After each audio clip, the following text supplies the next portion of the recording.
Pero pag nawala yan kay magaling ka pa at nawala ng trust sa'yo dahil hindi ka magalang sa kanila, eh sinasara mo na yung opportunity. Ay, grabe. Talking about yung respect and trust, no? Let's go again. Trust is the foundation of relationship kasi. Di ba? Broken Correct. trust, broken relationship. So that only not refers sa family, pagmamahalan bilang mag-asawa, magjowa, kundi isa negosyo rin. And sinasabi mong respeto, na isang kultura rin, no? Yung parang naging Chinese tradition. Ito lang guys, trivia. Pag kasama mo si Francis na kumain, naku maniwala ka, hindi mo mauunahan yan na siya yung magbabayad ng bill.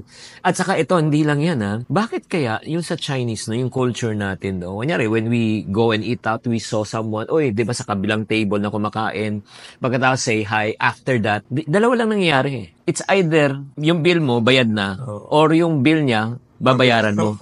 Can you please explain to us kung anong logic behind that? Hindi naman dahil hindi niya kayang bayaran yan, di ba? Pero minsan ang ginagawa mo, unconsciously, you are sending a message na I value you. Yun nga, respect and value, di ba? Oo. Kaya, give me at least an opportunity to honor you Wow. by buying you this meal. Wow. Eh, yung meal central yan sa community. Tama. Diba, yung pagkain. Kaya pag ginagawa mo yan, hindi ibig sabihin ninisulto mo siya, baka hindi na kayo bayaran. Pero, i-honor kita in buying this meal for you. Grabe, no? Pero minsan nga natatawa ako di ba? May nagkukwento naman sa akin. Pagka dumadating naman yung bill, pag iba-ibang kasama mo naman, nagtataguan kung sino magbayad.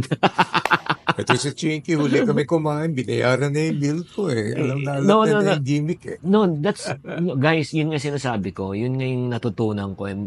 A lot of things that I'm doing right now. Honor, respect, trust. These are all everything that I've learned from you